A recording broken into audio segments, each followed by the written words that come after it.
that gives you information, entertainment, and inspiration every Sunday.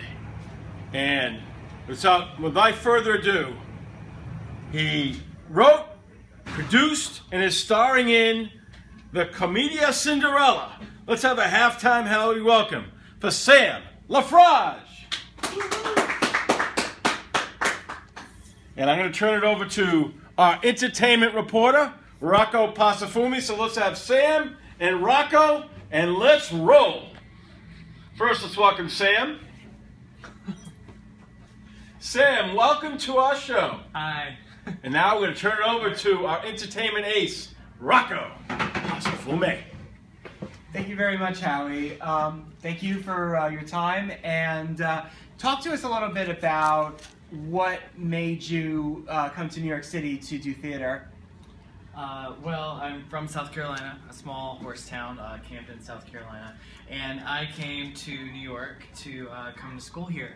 I went to school at the American Academy of Dramatic Arts, and that's where I first studied Commedia dell'arte. Tell us, for the people that may not be familiar with it, what is Commedia dell'arte?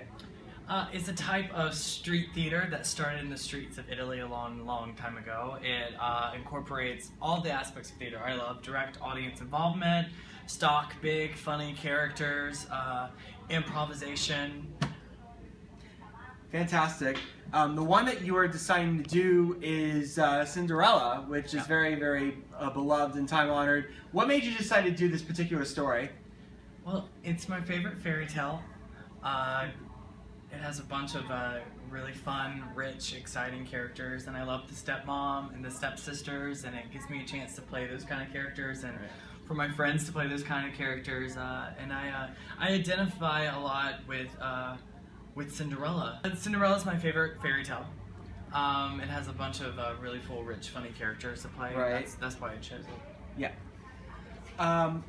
You not only are you act in the play, but you wrote the play, and you have a whole array of different hats that you've worn. Yeah. Talk about that process and what that was like for you. It's been a lot of work. It's been a lot of work, but it's work that I'm really grateful for. You know, we're pure indie theater. You know, we paint our sets, we paint our props, we hot glue the animal ears onto the costumes. You know, we're sewing patches onto our costumes. We're doing it all. But when you step back, you know, and you don't get caught up in that chaos, and you see the big picture, I have a lot to be grateful for. The fact that I'm doing theater in New York City and doing something that I love and something that I really believe in. It's really it's empowering, I think. Indeed. Cinderella is something that we all know that's beloved, like I said. Tell people why people should come down to the city and see this particular interpretation of Cinderella. Well, it's different, for one. It's definitely not your traditional Cinderella. The Step family, for example, are based off the Toddlers and Tiara characters. Very pageant mom and like bratty, obnoxious stepsisters. We have our fairy godmother, who is played by me, roller skating drag queen, and it is a different take, and even like it's different in its moral. You know, Cinderella traditionally is a story about kindness, and in this production we've kind of switched up the moral, and it's really a story about like beauty. And I'm not gonna give it away, but let's just say that Cinderella might not go to the ball wearing a big fancy ball gown. And so when that happens and Cinderella looks like something else, it's kind of like finding her own self-worth and what true beauty really is. But in reality, it's just like a fun, campy show, and we've got tons of like pop culture references, from everything from Hamilton to Star Wars to anything Disney, you know. So it's full. It's like Shrek or Animaniacs. Yeah. That's fantastic. I think that this is something that I think people will love. Tell them where they can get tickets, and when is the show? I would love to tell you about this part. You can get tickets on our website, www.ragtagtheater.com.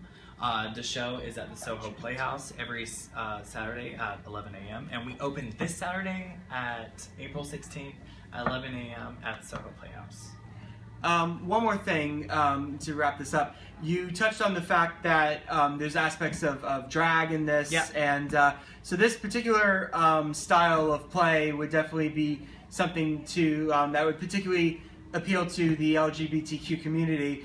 Like I said, tell audiences that may question, like what's in it for them. What is it about that aspect of the show that will say, to them, you know what, I'm going to take my kid to see this. This looks like something that would be, would appeal to my interests. Well, it is something that's universal. I think self-worth in general and true beauty is something that are very universal themes. And it's LGBTQ because, well, I wrote it and it's my kind of experience. So I'm taking I'm taking what I do well and putting it on stage, But the use of drag has been, since Shakespeare, entered dressed as a girl. It's been around forever. In adult pantomimes, it's been used. And so basically what we're doing is we're taking our contemporary LGBTQ experiences and putting them on stage for a current modern audience. And so we have a specific focus on self-love and gender fluid. Well, that sounds fantastic. I think that you have a potential to really rewrite something people will love have loved, and I think that people will take to this very, very well. I wish you much success in the future. I'm going to take it over to Howie for other aspects that he would like to touch on with you. We'll do that later. All right, great job. That was excellent. God, that was hard. For some worry. reason I thought we were going to sit down or